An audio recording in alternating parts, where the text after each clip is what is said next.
Chairman মহোদয় আমাৰ এই যি অসম চৰকাৰৰ এটা বৃহৎ উল্লেখনীয় কাৰ্যসূচী যিটো খেল মহাৰণ যে আমাৰ এই গাঁৱৰ পৰা আমাৰ যিবিলাক খেলুৱৈ স্থান পোৱা নাই ইতিমধ্যে হয়তো আমাৰ এই তৃণমূল পৰ্যায়ৰ পৰাই আমাৰ খেলুৱৈসকল জিলা পৰ্যায়লৈ আগবাঢ়ি যাব আৰু জিলা পৰ্যায়ৰ পৰা তেওঁলোক আমাৰ ৰাজ্যিক পৰ্যায়লৈ বা ৰাজ্যিক পৰ্যায়ৰ পৰা ৰাষ্ট্ৰীয় পৰ্যায়লৈ যিহেতু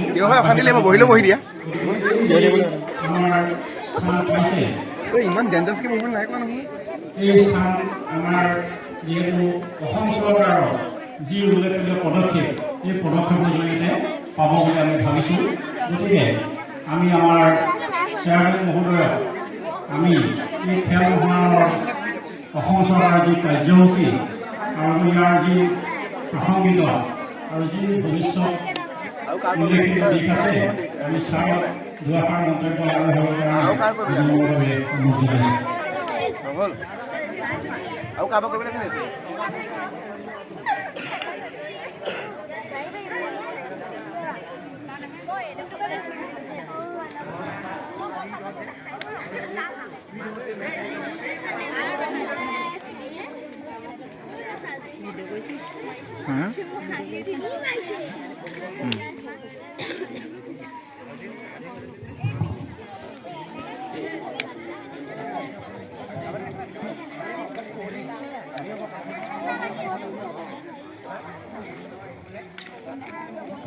নামটি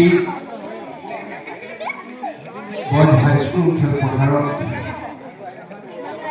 আজি অনুষ্ঠিত হোৱা খেল মহাৰণৰ আজি উদ্বোধনী দিন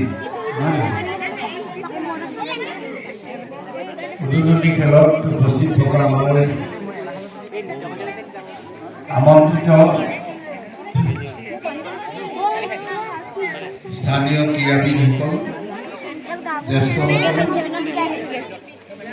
আৰু আমাৰ নামটি আলি গাঁও পঞ্চায়তৰ আটাইকেইখন বিদ্যালয়ৰ আমাৰ ছাত্ৰ ছাত্ৰীৰ লগতে খেলুৱৈসকল খেল মহাৰণ তৰফৰ পৰা আপোনালোক সকলোকে শুভেচ্ছা জনাইছোঁ, অভিনন্দন জনাইছোঁ।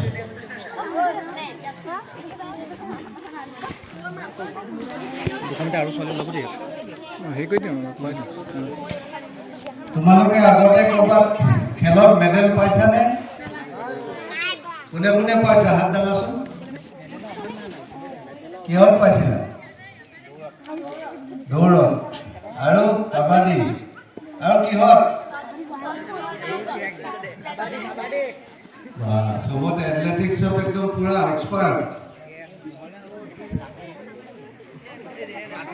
এইবাৰ আশা আছেনে নাই? ৰাজ্যিক কাপৰ মেডেল আনিব পাৰিবানে? পাৰিবা? খেলত প্ৰেক্টিচ কোনে কোনে কৰি থাকে ৰেগুলাৰ? কি কৰা তোমালোকে? ফুটবল কোন স্কুলত? নামটি বয়জ আৰু কোন কোন আছে? কোন স্কুলৰ আছে ষ্টুডেণ্ট? তোমালোক কোন স্কুল? চাৰিআলি গাৰ্লছ আৰু স্কুল নামটি আলি পঞ্চায়তৰ দেখছো কৈ দিয়া আকৌ কোন কোন আছে? কেইখন কলেজৰ আছে? আমাৰ মাননীয় মুখ্যমন্ত্ৰী ডক্টৰ হিমন্ত বিশ্ব শৰ্মা ডাঙৰীয়াই তেওঁ এটা সপোন যে আমাৰ গ্ৰাম্য অঞ্চলত যিসকল প্ৰতিভাৱান খেলুৱৈ আছে তেওঁলোকক আমি এখন উচিত খেলপথাৰ দিব লাগে আৰু এই খেলপথাৰৰ জৰিয়তে তেওঁলোকে যাতে ভৱিষ্যতে এজন ভাল খেলুৱৈ হ'ব পাৰে তাৰ কাৰণে এখন প্লেটফৰ্ম দিয়াৰ লক্ষ্যৰে খেল মহাৰণ আৰম্ভ কৰিছে। মুখ্যমন্ত্ৰী ডাঙৰীয়া সপোনটো বাস্তৱত ৰূপ দিব লাগিব। আপোনালোকে আমাৰ ক্ৰীড়াবিদসকলে আমাৰ খেলৰ সংগঠকসকলে যথেষ্ট কষ্ট কৰিছে।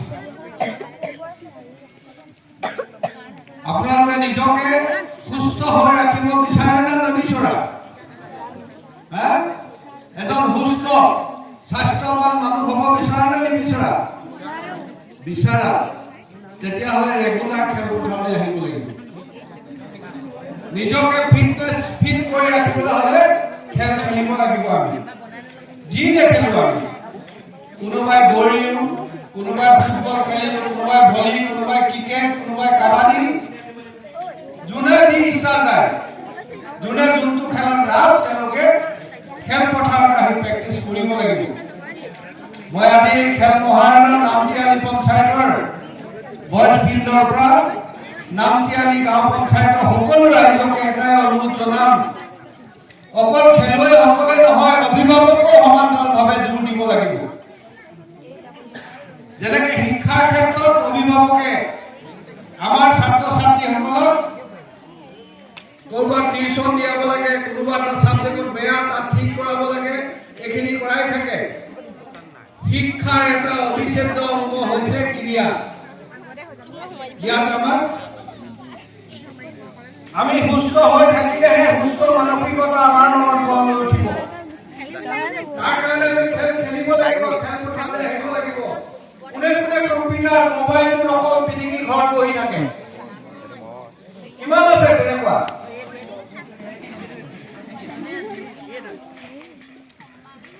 সোনকালে বেমাৰী হৈ যাবা চকু সোনকালে বেয়া হ'ব মোবাইলটো একেৰাহে চাই থকাটো ভাল কথা নহয়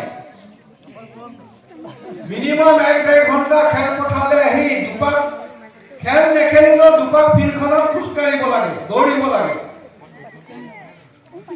তেতিয়াহে আকৌ ঘূৰি গৈ পঢ়াৰ টেবুলত মনটো বহিব অকণমান কষ্ট কৰিব লাগে আমি খোৱাখিনি আমি হজম কৰিব লাগিব আমি শক্তি বৃদ্ধি কৰিব লাগিব এদিন খেল খেলিলে আমি খেল খেলিব নোৱাৰিম ৰেগুলাৰ খেলপথাৰলৈ আহিব লাগিব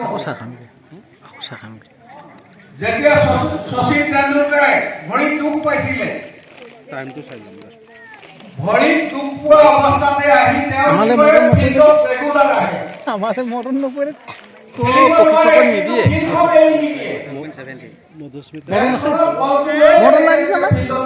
আমার জন্য দিব লাগে না খেল খেলাই আছে যে আমি যিকোনো প্ৰকাৰে দিনটো ভিতৰত অহাৰ ব্যৱস্থাটো কৰিব লাগে লাগে ফিল্ড ডাঙৰে হওক সৰুৱে হওক স্থানীয়ভাৱে যি আছে বা আপোনালোকৰ ওচৰৰে কঠিয়ানি তুলি তুলিয়াই হ'লেও খেলবিলাক প্ৰেক্টিচ কৰি থাকিব লাগে যোৱাবাৰ শিৱসাগৰে আমি 6টা মেডেল পাইছিলোঁ এইবাৰ আমি তাতে 6টা নহয় প্ৰতিটো ইভেণ্টত যাতে শিৱসাগৰ ল'ৰা ছোৱালী এবাৰ মেডেল আনিবলৈ সক্ষম হয় তাৰ কাৰণে আপোনালোকে চেষ্টা কৰিব লাগিব